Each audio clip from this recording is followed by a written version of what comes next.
Judith, capítulos 7 al 9. La judía Judith significa la judía y la judía llegó pisando fuerte. Para ello vamos a empezar por el capítulo 7 titulado El asedio de Betulia, donde aquí volvemos con la campaña contra Israel que tienen los asirios. En este caso, tras Ahior contarles la verdad de quiénes eran los israelitas y después de que los asirios lo entregasen a los israelitas, Holofernes decidió ordenar que avanzasen, es decir, pues que fuesen viendo el campo donde iban a atacar. Entonces, al darse cuenta de toda esta gran multitud, porque eran muchísimos, los israelitas quedaron sobrecogidos. Es normal, se asustaron de ver que ya estaba el enemigo muy cerca y que se estaban preparando para entrar en combate. El siguiente día, porque esto va por días, el siguiente día Holofernes hizo desfilar, inspeccionó, es decir, que siguió tanteando el terreno. Pero llegaron a la conclusión de que en vez de luchar contra el pueblo de Israel, que mejor cortarles los depósitos de agua y pues intentar que no pudiesen saciarse de las necesidades básicas para vivir, que son comer y beber. Así que se encargaron de eso para evitar tener que luchar contra el pueblo de Dios. Así que tras poner en marcha este plan, los israelitas empezaron a perder ánimos porque vosotros imaginaos, no tenían agua. Entonces, esto era muy duro. La comida, no tengo muy claro qué hicieron para que no pudiesen comer, pero creo que sí que seguían comiendo porque la comida es muy difícil cortar todo el tipo de alimento. Así que, pues los israelitas clamaron al Señor, ya que su ánimo empezaba a flaquear. Querían rendirse porque veían que no podían más y que iban a acabar con ellos. Así que lo que hizo Ocías, que era un jefe, pues fue darles palabras de ánimo, que tuviesen confianza y que, por favor, que esperasen en un plazo de 5 días. Si en 5 días veían que el Señor no había actuado y no les había ayudado, que podrían rendirse todos. Y esto, la verdad, que es una decisión muy dura de un jefe, porque aparte de que el jefe también estaría asustado, Ocías estaría asustadísimo también, pero aún así decidió dar esas palabras de ánimo y confiar en el Señor. Entonces, como que le dio un plazo. Y así pues es el momento cuando llega Judith en el capítulo 8. Judith, que significa la judía. Aquí se presenta a Judith. Judith era una viuda, estaba casada con un hombre que se llamaba Manasés y eran de la misma tribu y familia. Es decir, aquí destacan esto porque era importante casarse con alguien de tu misma tribu. Entonces, algo a destacar es que Judith proviene de la tribu de Simeón y lo que se hace en este libro es rehabilitar a su antepasado y centrarse mucho, remarcar que Judith es de la tribu de Simeón, ya que fue, entre comillas, censurado por la venganza mortífera por la violación de su hermana Dina, junto con Leví. Pero bueno, esto es de Génesis, de cuando la historia de las 12 tribus de Israel, de los 12 hijos, y si queréis saber qué pasó, pues ahí tenéis todos los episodios de Génesis disponibles para que los escuchéis. Entonces, continuemos con Judith. Judith, desde que quedó viuda, ayunaba.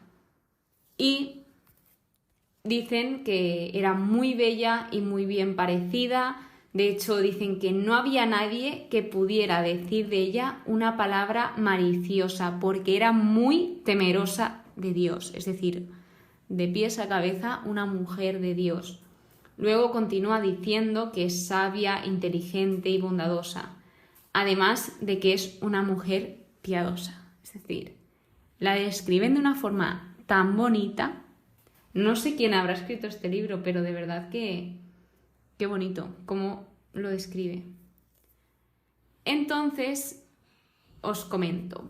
Cuando Judith oye todas estas amargas quejas, literalmente puesto aquí en la Biblia, de que el pueblo había perdido el ánimo, pues ella se rebeló, o sea, se rebeló tampoco, pero no se calló, no se quedó callada.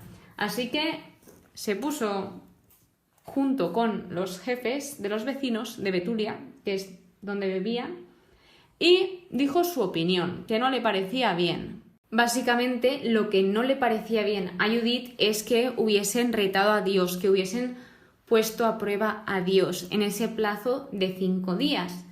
Entonces ella les dice: ¿quiénes sois vosotros para permitiros hoy poner a Dios a prueba y suplantar a Dios entre los hombres? Esto, más que nada, era una pregunta reflexiva para que les quedase claro que no debían poner a prueba a Dios y no debían de tentarle.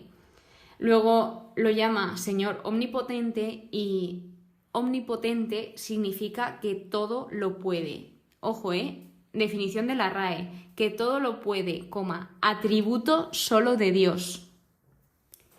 Y en el versículo 14 les indica que básicamente no son dioses. Dice: ¿cómo vais a escrutar a Dios, que hizo todas las cosas, conocer su inteligencia y comprender sus pensamientos?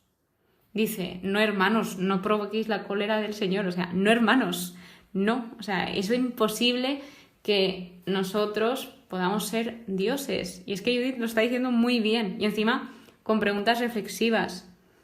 Y luego indica cómo es Dios. Dios tiene poder tanto para proteger como para aniquilar. De hecho, es todopoderoso. Y luego les dice que Dios no se somete a las amenazas ni se le marca una línea de conducta. O sea, ¿quiénes somos nosotros para exigirle algo a Dios? Algo a la persona que nos ha creado y ha creado todo lo que hay a nuestro alrededor. Entonces, en el versículo 17, aquí se responde a la pregunta de qué deberían haber hecho en vez de poner a prueba a Dios en esos 5 días. Pues dice: pidámosle más bien que nos socorra, mientras esperamos confiadamente que nos salve. Y Él escuchará nuestra súplica si le place hacerlo. Es decir, si es su voluntad. A pesar de que ellos hubiesen tenido ese error de tentar a Dios, bueno, pues Dios es misericordioso y a pesar de eso se puede corregir. Todo tiene solución. Entonces, pues lo que le tenían que pedir ahora era que les salve, que los socorra, y que, si era su voluntad, que así sería. Entonces, luego deja muy claro que Dios es único y que no les va a mirar con indiferencia. Resumiendo, que le importas a Dios. Aquí estaba hablando en este contexto, pero Dios también te habla a ti, que le importas, que Dios nunca te va a mirar con indiferencia, que eres importante para Él, que eres especial. Así que bien. Luego, Judith ve esta situación como una oportunidad. Ojo, ojo, que nosotros somos responsables de cómo queremos ver las cosas. Entonces, Judith dice: debemos dar gracias al Señor por todo esto, que ha querido probarnos como a nuestros antepasados. Y aquí recuerda las pruebas por las que pasaron Abraham, Isaac y Jacob, y concluye diciendo que todas estas pruebas que nos pone Dios es para sondear nuestros corazones. Entonces luego continúa diciendo, por si les costaba entenderlo y nos cuesta a nosotros entenderlo, que cuando Él castiga a los que le sirven, a los que se acercan a Él, a los que le son fieles, lo hace para corregirlos, para prevenir, para amonestarnos, como queráis llamarlo. Es decir, cuando Dios nos mete en una prueba, cuando Dios nos castiga, no lo hace para molestarnos, para hacernos unos desgraciados, no. Lo hace para que nosotros pues cambiemos algo de dentro y que también que sea una oportunidad para aprender de esa situación. Mirad a Judith. Judith dijo: ¡hala, esto es una oportunidad! Por lo tanto, tras oír estas palabras de Judith, el pueblo alucinaba de la sabiduría que tenía. Y Ocías le pidió que pidiese por todo el pueblo a Dios. Por lo tanto, este libro también habla mucho de la intercesión, ¿no? De ese mediador, de pedir a otros que oren por nosotros. Entonces Judith dice algo, ojo, voy a hacer algo que se transmitirá de generación en generación. Y luego continúa diciendo, vendrá el Señor en defensa de Israel a través de mi acción. Es decir, esta mujer tenía las cosas muy claras, tenía una confianza extrema en el Señor y vemos que esto se ha cumplido, lo de que se transmitirá de generación en generación. Fijaos en el año que estamos y aquí estamos estudiando la historia de Judith, entonces pues tenía razón Judith. Por lo tanto, lo que les dijo es que no intentasen adivinar lo que iba a hacer, que hasta que no se cumpliera no lo iba a decir. Y esto me ha gustado mucho, de que hay cosas que mejor pues guardarnos para nosotros y cuando ya sea el momento, cuando estén sucediendo, ya es mejor contarlas ahí que antes, por si acaso, por lo que pueda pasar. Digo cosas, no quiero decir todas las cosas, ¿vale? O sea, hay cosas que sí que está bien que las cuentes de antes y otras que no. Eso ya tienes que valorarlo tú. Entonces pasamos al capítulo 9, que es la oración de Judith. Tras todo este discurso que ella dijo, tras esa opinión, ella lo que dice aquí, que quería compartir con vosotros, es que para esa oración lo que hizo primero es imponerse cenizas sobre su cabeza. Y hacer este acto, este gesto, es una señal de luto, de tristeza o arrepentimiento. Más bien de arrepentimiento. Entonces, ella se pone a orar y lo que os quiero destacar aquí es que ella pues va recordando todo lo que Dios ha hecho, pide que le escuche, cuenta su situación actual, además reconoce el poder de Dios, habla de su fuerza, la cólera, el poder. Luego también dice, versículo 9, da a mi mano de viuda fuerza para lo que he proyectado.